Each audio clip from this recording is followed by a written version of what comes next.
Welcome na naman sa panibagong araw ng isang kasambalenya. So ayan, nakikita nyo nga, sobrang aga pa nga niyan. At syempre, dapat hindi natin makalimutan magpasalamat sa Diyos dahil ginising niya na naman tayo ngayong umaga.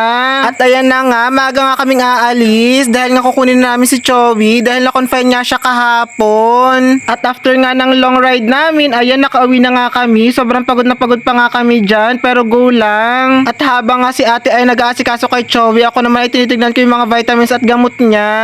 Dahil alam niyo naman kung gaano kasakit sa isang owner na magkasakit ang alaga niya. So ayan, tinitignan ko na nga dyan yung mga vitamins at gamot niya. Hindi na nga namin naasikason dalawa yung lunch namin dyan kasi nga sobrang busy kami kay Chowi. Kaya shout out sa mga fur parents dyan na lagi nyong bantayan na inyong mga alaga.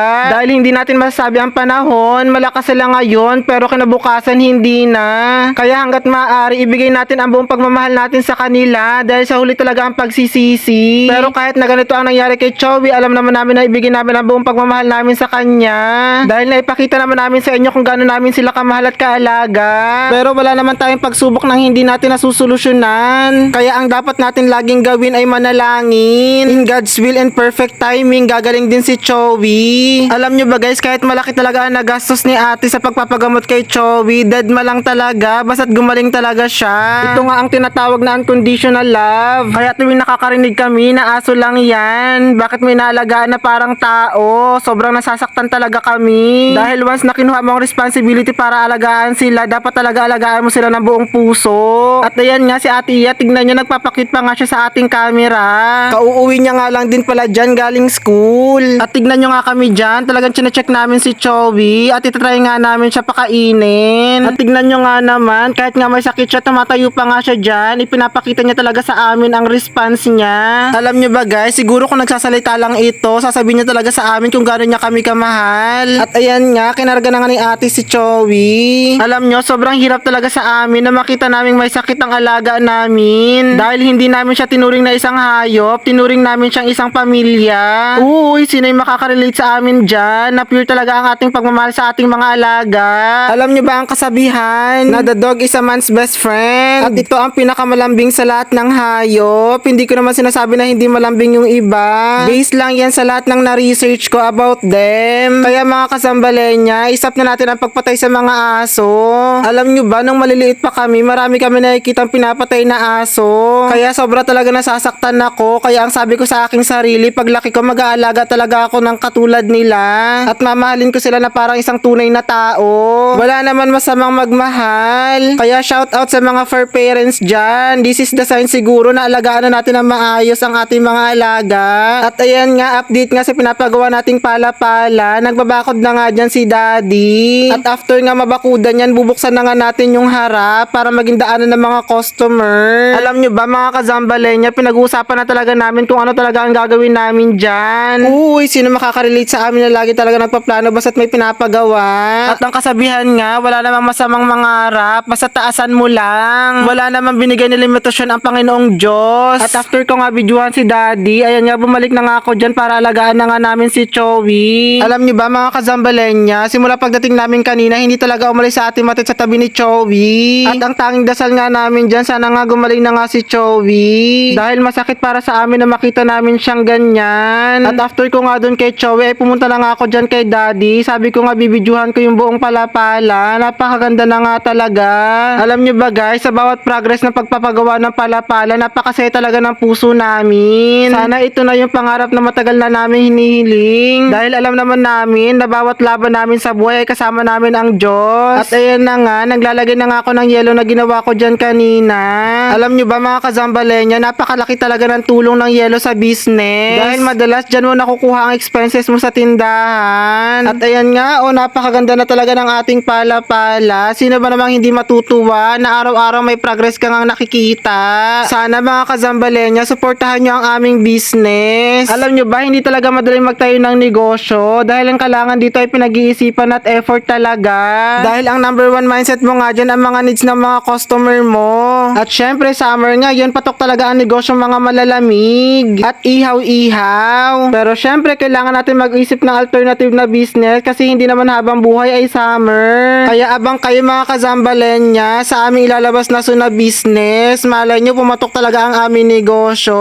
At ayan nga, si Daddy may pagkaway pa nga sa ating aking vlog. Napakasipag niya talagang gumawa ng pala-pala. Alam ko, napaka-bless talaga ako sa aking asawa dahil sa bukod naging nga ako ay minamahal niya talaga ako ng tunay na parang isang babae. Huwag kayong masana all sa amin dahil alam nyo ba guys, marami rin kami pagsubok na pinagdaanan. Katulad nga ng pagkutsa at hindi pagtanggap sa amin ng lipunan. Pero kahit ganun, alam naman namin na wala kami tinatapakan na ibang tao kaya pinagpatuloy lang namin yung ginagawa namin. Dahil alam namin na wala namang masamang magmahal hanggat wala kami natatapakan na ibang tao.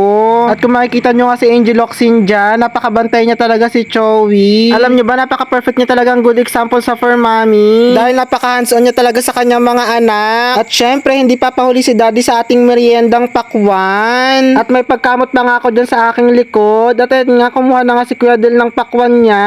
At nagpapasalamat talaga ako sa kanya dahil tinulungan niya kami para maitayo itong pala-pala.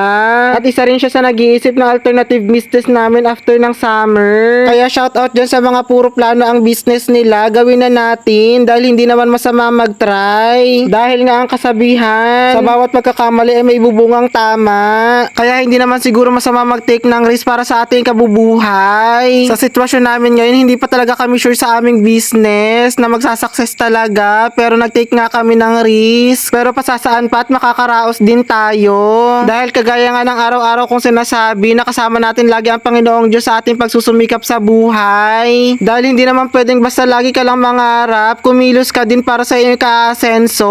Alam nyo ba mga kazambalenya, i-share ko lang sa inyo na maraming opportunity talaga ang dumating sa akin yan. Sunod-sunod na tawag ng trabaho, pero kagaya nga ng sinabi ko, na kailangan nga natin mag-take ng risk kasi nga sa tagal na panahon na aking pagtatrabaho, hindi talaga kami umasenso. Kahit nga kaming dalawa pa ang nagtatrabaho.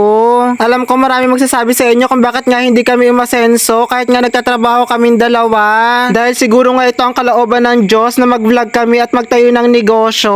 Alam ko itong negosyo itatayo namin ay hindi naman gaano kalaki. Kaya naman kailangan na matinding pagsusumikap at tiyaga sa negosyo.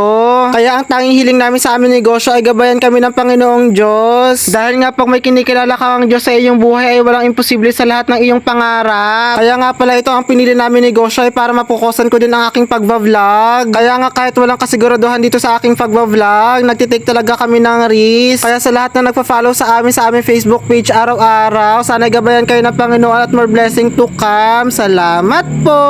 Alam nyo ba mga kazambalenya, kahit isa lang ang mag-follow sa amin sada isang araw, ay nagpapasalamat na talaga kami. Dahil sana balang araw, dumami rin ang aming followers. At ayan nga, after ko nga pumunta kay Daddy, pumunta na nga rin ako kay Chowi at binabantayan nga namin siya ni Ate Matet kasi nga hindi siya makatulog na mag-isa niya lang. Alam nyo ba mga kazambalenya, may feel nyo talaga yung isip ng aso na parang tao din. At after ko nga pumunta kay Chowi kanina, ay aalis na nga ako para nga pumunta sa hardware kasi nga may bibili na akong kulang na gamit para sa ating pala-pala. At tignan nyo nga mga kazambalenya, focus na focus talaga silang dalawa sa pagtayo ng ating pala-pala. At ayan nga, si Moises at saka si Ate Madel, naliligo nga silang dalawa sa bomba kasi nga sa sobrang init ng panahon. At syempre mga Pilipino tayo, kaya naman magtitimpla nga tayo ng kape natin. At ayan na nga, magpapainit na nga ako ng mainit na tubig. Uy, sino na naman yung makaka-relate sa akin na isa sa kasiyahan natin yung pagtitimpla ng kape. At ayan nga, si Kazambalenya nyo, tuwang-tuwa nga sa pagtitimpla ng kape. Alam nyo ba, napaka-excited ko na that time. At ayan nga, si Angel Locsin, tinitrigger niya nga talaga ako sa mga kape. Napakarami talaga niyan. Mukhang mabubusog na naman ang aking lalamunan. Pero hindi nga pwede mga kazambalenya kasi nga paninda yon. Tignan nyo nga ako dyan mga kazambalenya, pinagpapawisan pa nga ako nyan pero gusto ko nga talaga magkapi. Alam nyo naman mga Pilipino tayo na kahit mainit, tuloy pa rin ang pagkakapi. Dahil aminin nyo, isa rin to sa mga source of energy nyo.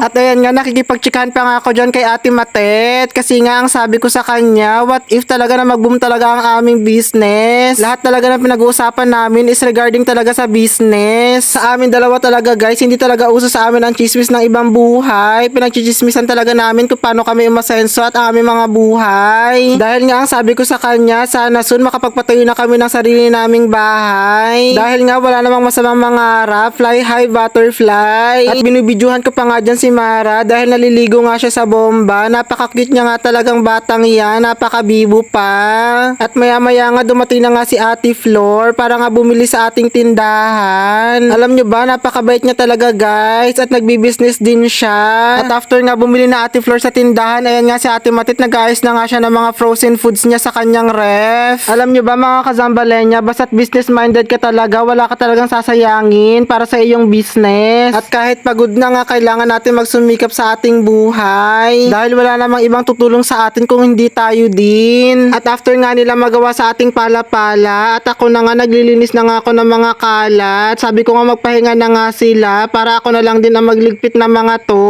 Dahil kagaya nga ng sinabi ko, lahat talaga kami dito tulong-tulong. At ayan nga, kung makikita nyo, napakarami talaga ng kalat, pero kailangan nating ligpitin yan. Dahil nga ilang araw na lang magbubukas na ang ating negosyo. At tignan nyo naman guys, napakalikabok talaga that time, pero kailangan ko tiisin kasi nga para sa atin din to. At ayan nga, namahaw nga si daddy at ako naman pumunta nga ako dyan para nga kumain ng lumpiang gulay. Ay isda nga palayaan. Dahil nga nagutom din kami dalawa ni Ate Matit, kaya kumuha na nga kami ng lumpiang isda. At after ko nga kumain ng lumpiang isda, ay bumalik na agad ako para linisin yung mga natirang kalat kanina.